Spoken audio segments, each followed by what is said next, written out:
नमस्कार साथियों, GK with Bhanu sir channel में आप लोगों का हार्दिक स्वागत है। आप लोग आज हमारे हाथ में देख रहे हैं, इसको बोलते हैं ग्लोब।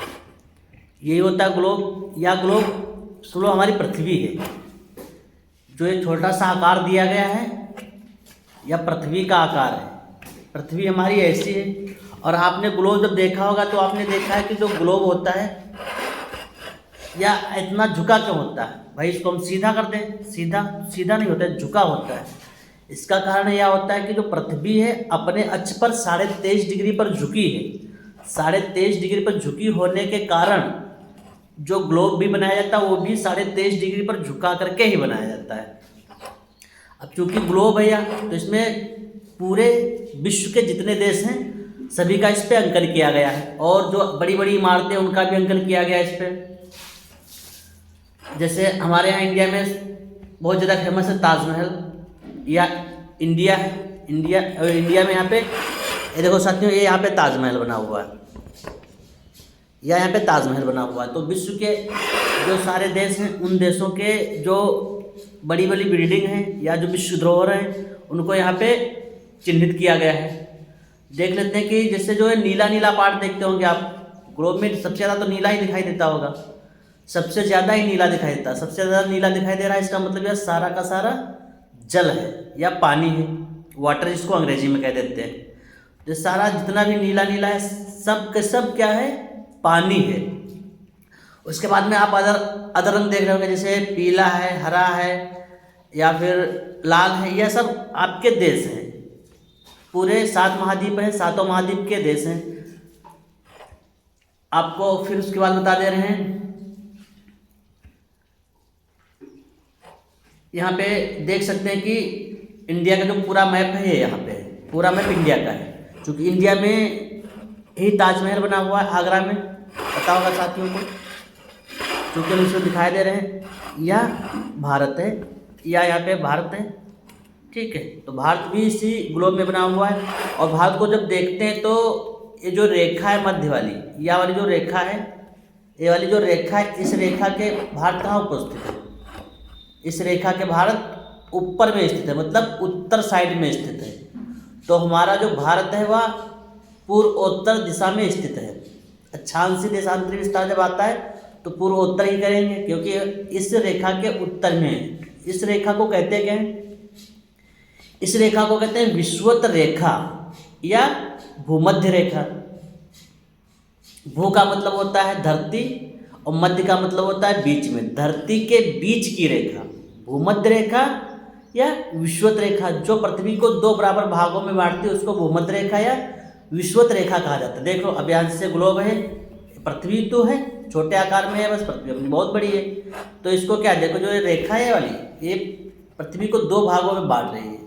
आधी पृथ्वी ऊपर है, आधी पृथ्वी नीचे है। तो यह पृथ्वी को 2 भागों में बांटते हैं, इसलिए इसको कह देते हैं भूमध्य रेखा या विषुवत रेखा, जो पृथ्वी को 2 भागों में बांटती है। अब चूंकि ये 2 भागों में बांट देगी तो जो ऊपर का हिस्सा होगा वह हो जाएगा आपका उत्तरी ध्रुव। ऊपर का हिस्सा जो होता है वह उत्तरी ध्रुव हो जाएगा, और जो नीचे का हिस्सा रहेगा वह दक्षिणी ध्रुव रहेगा। यानी जो ऊपर का हिस्सा रहता है, जब पढ़ते तो कहते हैं उत्तरी ध्रुव पर जाने वाले प्रथम व्यक्ति कौन रहेंगे, दक्षिणी ध्रुव पर जाने वाले पहले व्यक्ति कौन है, ये तो कहते हो रॉबर्ट पेरी, एडमंड है। तो इन प्रकार के जो क्वेश्चन पढ़ते तो उत्तरी ध्रुव और दक्षिणी ध्रुव आप जो चीज़ समझ गए। अब आता है कि अक्षांश और देशांतर रेखाएं क्या होती हैं। तो ग्लोब में आपने देखा होगा कि कुछ रेखाएं, ये रेखा जिसमें आपको दिखा रहे हैं, ये रेखाएं जो लेटी टाइप की, ठीक, ये रेखा कैसी लेटी टाइप की रेखा है। ये रेखा है जो नहीं, या जो आपकी रेखा देखो, ये रेखा है, ये लेटी टाइप की रेखा है, ये रेखा लेटी टाइप की है। तो जो रेखाएं लेटी टाइप की होती हैं, ऐसे खींची होती है, इस प्रकार से खींची गई होती हैं, उनको हम अक्षांश रेखाएं कहते हैं। जैसे ये रेखाएं इस प्रकार से खींची गई, इनको हम अक्षांश रेखाएं कहते हैं। और जो ध्रुवों को मिलाती हैं, यानी उत्तरी ध्रुव से दक्षिणी ध्रुव को जो रेखाएं मिलाती हैं, जैसे ए रेखा आपकी एक देखो, ये दिख रही होगी रेखा आप लोगों को साथियों, ए रेखा, जो ए रेखा उत्तरी ध्रुव से दक्षिणी ध्रुव को मिलाते हुए चली आई, ठीक। या उत्तरी ध्रुव हो जाएगा और या दक्षिणी ध्रुव हो जाएगा।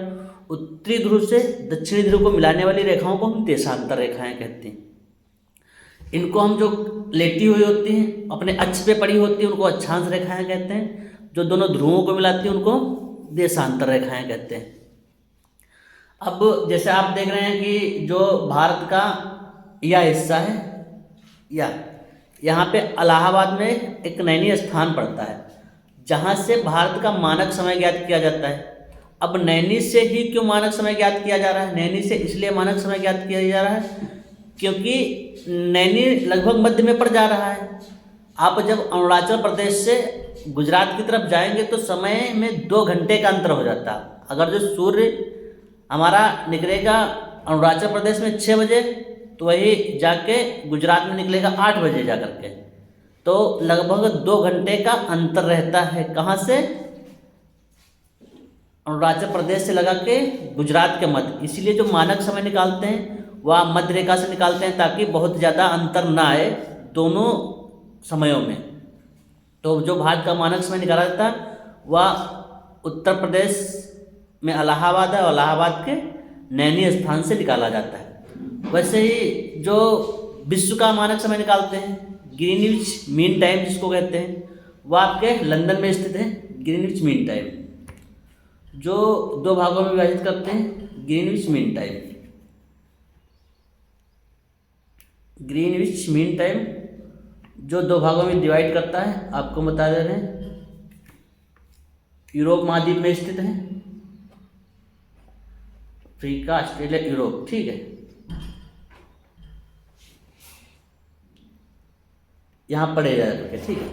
तो क्या हो जाएगा कि जो आपका स्थान रहेगा विश्व का जो मानक समय वह ग्रीनविच मीन टाइम से निकाला जाता है। इसीलिए हमारा जो मानक समय ग्रीनविच मीन टाइम से लंदन में स्थित है। ग्रीनविच मीन टाइम से हमारा जो समय है वह 5.5 घंटा आगे है। 5.5 घंटा मतलब 82 डिग्री 30 मिनट आगे है। 5.5 घंटा आगे भारत का मानक समय। तो साथियों यहाँ ग्लोब है, ग्लोब की कुछ सामान्य जानकारी हमने आप लोगों को दे दी है। बाकी नेक्स्ट वीडियो में ग्लोब को बहुत अच्छी तरीके से आप लोगों को पढ़ने के लिए बताएंगे, क्योंकि ग्लोब आपके पास रहेगा तो इससे भूगोल पढ़ने में और मानचित्र पढ़ने में दोनों में आसानी हो जाएगी। आप लोगों को याद भी आसानी से हो जाएंगे। साथियों वीडियो कैसा लगा कमेंट करके जरूर बताएं, और चैनल पर नए तो सब्सक्राइब कर लीजिए ताकि जब भी कोई नया वीडियो लेकर के आए तो उसका नोटिफिकेशन आपको मिल सके। धन्यवाद साथियों देखने के लिए। जय हिंद।